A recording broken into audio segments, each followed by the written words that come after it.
بسم اللہ الرحمن الرحیم۔ السلام علیکم دوستوں، پچھلے پارٹ میں آپ نے جانا کہ خواجہ صاحب رحمۃ اللہ علیہ ہندوستان کیسے آئے اور اجمیر میں آپ رحمۃ اللہ علیہ کے ساتھ کیا واقعہ پیش آیا۔ آج کی اس پارٹ میں ہم خواجہ صاحب رحمۃ اللہ علیہ کے بارے میں مزید جانیں گے۔ دوستوں، اجمیر شہر سے باہر ایک بڑا ہی لمبا چوڑا میدان تھا۔ اس میدان میں ایک پیڑ لگا ہوا تھا۔ خواجہ صاحب رحمۃ اللہ علیہ اس پیڑ کے نیچے جا کر بیٹھ گئے۔ دراصل یہ میدان راجہ پرتھوی راج چوہان کے اونٹوں کے بیٹھنے کی جگہ تھی۔ آپ رحمۃ اللہ علیہ کچھ دیر تک آرام فرماتے رہے۔ اچانک اونٹ والوں کی نظر ایک ایسے درویش پر پڑی جو اپنے ظاہری حلیے کے اعتبار سے تمام جوگیوں اور سادھوؤں سے الگ نظر آ رہا تھا۔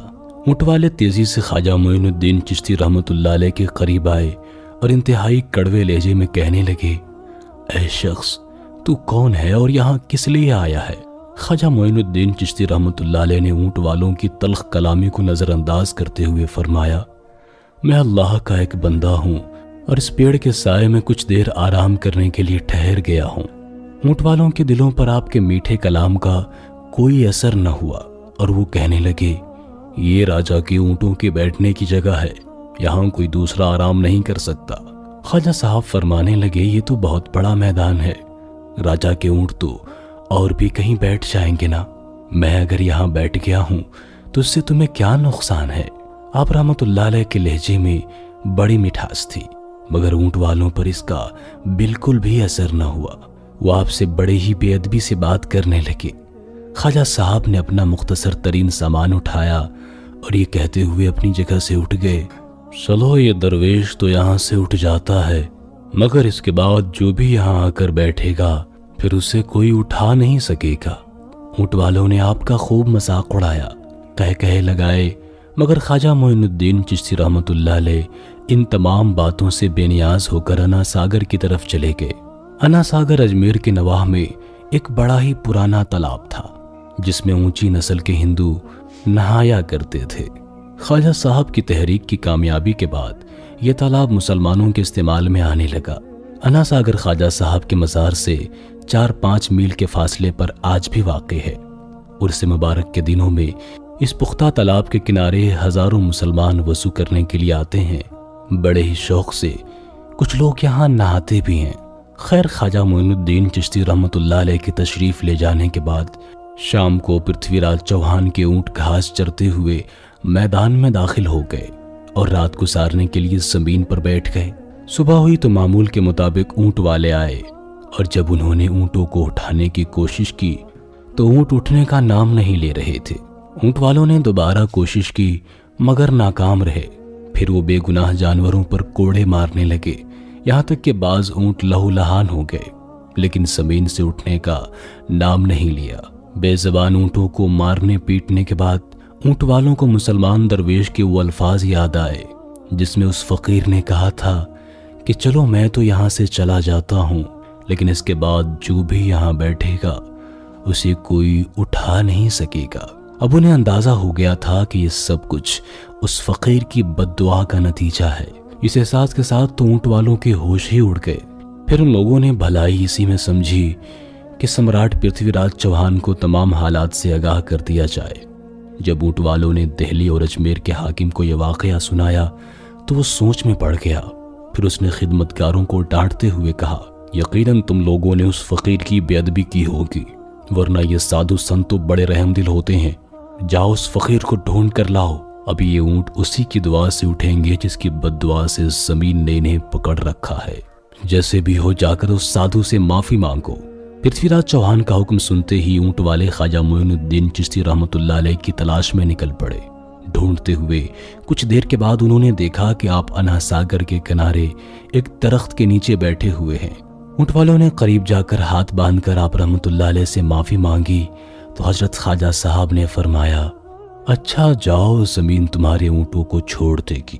بالآخر اونٹ والے اپنی مذہبی رسم کے مطابق خواجہ معین الدین چشتی رحمۃ اللہ علیہ کے پاؤں چھو کر واپس آ گئے۔ ان کے اونٹ میدان میں ادھر سے ادھر دوڑتے پھر رہے تھے۔ یہ سرزمین اجمیر پر خواجہ صاحب کی دوسری کرامت تھی۔ جب چرواہے نے اپنے ہم مذہبی لوگوں کے سامنے اس واقعے کو دہرایا تو مقامی باشندوں میں سنسنی پھیل گئی۔ اس وقت سارا ہندوستان بت پرستی اور جادوگری کے دام میں اسیر تھا۔ بیشتر لوگوں نے خواجہ معین الدین چشتی رحمۃ اللہ علیہ کو جادوگر ہی سمجھا تھا۔ بالآخر وہ کہنے لگے، آؤ چل کر اس جادوگر کے جادوگری کو دیکھتے ہیں۔ اجمیر کے رہنے والے قطار در قطار خواجہ صاحب رحمۃ اللہ علیہ کو دیکھنے لگ گئے، مگر وہاں نہ کوئی جادوگر تھا اور نہ ہی کوئی شعبدہ بازی، بلکہ خواجہ صاحب رحمۃ اللہ علیہ کے چہرے پر تو ہر وقت ایک مسکراہٹ رہا کرتی تھی، جس نے آگ میں بھی پھول کھلا دیے تھے۔ آپ رحمۃ اللہ علیہ کا ایک عجیب حسن تھا، جسے دیکھ کر پتھروں کے دل پانی ہو جایا کرتے تھے۔ اس بھیڑ میں وہ راجپوت بھی تھے جو خواجہ صاحب رحمۃ اللہ علیہ کو قتل کرنے آئے تھے اور بالآخر مسلمان ہو گئے تھے۔ خواجہ صاحب رحمۃ اللہ علیہ کو دیکھ کر لوگوں نے اپنے باپ داداؤں کے دھرم کو چھوڑ دیا اور مذہب اسلام میں داخل ہو گئے۔ صدیوں کے بت پرست چند لمحوں میں ہی ایک اللہ رب العزت کی وحدانیت پر ایمان لے آئے تھے۔ اگرچہ اس وقت ایمان لانے والوں کی تعداد انگلیوں پر گنی جا سکتی تھی، لیکن دیکھنے والے دیکھ رہے تھے کہ کفر کی پتھریلی دیواریں چٹکنے لگی تھیں اور ان میں ہلکا سا شگاف نظر آنے لگا تھا۔ پتھر کے پجاریوں کے لیے یہ بڑی لرزہ خیز خبر تھی۔ ہندوؤں کے لاکھوں معبود مل کر بھی ایک اندیکھے خدا کے پوجنے والے کو نہ روک سکے۔ دوسرے راجپوتوں کے چہروں پر نفرتوں کی سرخی ابھر آئی۔ برہمن غضبناک ہو گئے اور دیوتاؤں کے نام لیوا پیچو تاب کھانے لگے۔ ہر طرف ایک حشر برپا تھا۔ ہندو دھرم کے رکھوالے مندروں میں جمع ہوئے اور نیا مذہب قبول کرنے والوں کو طلب کیا گیا۔ خواجہ صاحب رحمۃ اللہ علیہ کی طرف اشارہ کرتے ہوئے کہا، آخر تمہیں اس اجنبی کے پیغام میں کیا کشش محسوس ہوئی؟ کیا تم نے اس کے خدا کو دیکھا ہے؟ یہ برہما، یہ وشنو، یہ شنکر، یہ رام، تمہیں کوئی بھی نہ روک سکا۔ کیا تمہارے باپ دادا پاگل تھے؟ مسلمان ہونے والے راجپوتوں نے کہا، ہم کچھ نہیں جانتے، ہمارے دل نے گواہی دی ہے کہ وہ سچ بولتا ہے، بس ہم اپنے دل سے مجبور ہو گئے ہیں۔ پجاریوں نے ان سے مزید بحث نہیں کی، بلکہ وہی کیا جو ہمیشہ سے ہوتا چلا آیا تھا۔ مسلمان ہونے والے راجپوتوں کو پیشکش کی گئی کہ اگر وہ اسلام کو چھوڑ دیں گے تو ان پر سونے اور چاندی کی بارش کر دی جائے گی، لیکن مسلمان ہونے والے راجپوتوں نے ان کی اس پیشکش کو ٹھکرا دیا۔ پھر ان سے کہا گیا کہ اگر وہ اپنے مذہب میں پھر سے داخل نہیں ہوئے تو زندگی کی ساری رعایتیں چھین لی جائیں گی اور ان پر راجستھان کی زمین تنگ کر دی جائے گی۔ مگر باغی راجپوت ان دھمکیوں سے بھی متاثر نہ ہوئے اور بالآخر انہیں برادری سے نکال دیا گیا۔ کچھ لوگوں نے راجہ پرتھوی راج چوہان کو یہ رائے بھی دی کہ ان باغیوں کو قتل کر دیا جائے تاکہ ہمیشہ ہمیشہ کے لیے اسلام کے خطرے سے نجات حاصل کر لی جائے، لیکن راجہ پرتھوی راج بڑا ہی عقل مند شخص تھا۔ اس نے ایسا کرنے سے انکار کر دیا کیونکہ اس علاقے میں تمام راجپوت کسی نہ کسی عنوان سے ایک دوسرے سے جڑے ہوئے تھے۔ اگر ان راجپوتوں کو قتل کر دیا جاتا تو اس سے دوسرے راجپوت بھی باغی ہو سکتے تھے، لہٰذا پرتھوی راج چوہان نے باغیوں کے قتل سے گریز کیا، لیکن ان مسلمان ہونے والے راجپوتوں پر معاشی پابندیاں عائد کر دی گئیں۔ وہی راجپوت جو کل تک ہندوستان کی شان ہوا کرتے تھے، آج وہ اپنوں کے لیے ہی اجنبی ہو کر خواجہ معین الدین چشتی رحمۃ اللہ علیہ کے قدموں میں آ پڑے تھے۔ جب کبھی انہیں اپنے گھروں کی آزاد ماحول کی یاد آتی تو وہ بے قرار ہو جاتے تھے۔ خواجہ صاحب ان کی یہ حالت دیکھ کر فرماتے، تم لوگوں کی یہ بے چینی کچھ لمحوں کے لیے ہے۔ جو اللہ کی راہ میں گھر سے بے گھر ہوئے یا ستائے گئے وہ ان قریب عظیم الشان فتح سے ہمکنار ہوں گے۔ ذلت اور رسوائی تمہارے دشمنوں کا مقدر بن جائے گی۔ بس کچھ دنوں کی بات ہے، آسمان کا فیصلہ زمین پر نازل ہونے والا ہے۔ حضرت خواجہ معین الدین چشتی رحمۃ اللہ علیہ کی یہ اثر انگیز تقریر سن کر راجپوتوں کے بے قرار دل ٹھہر جاتے اور وہ خدائے وحدہ لا شریک کا نام لے کر ایک ایسی لذت کا احساس کرنے لگتے جس سے وہ کل تک بالکل انجان تھے۔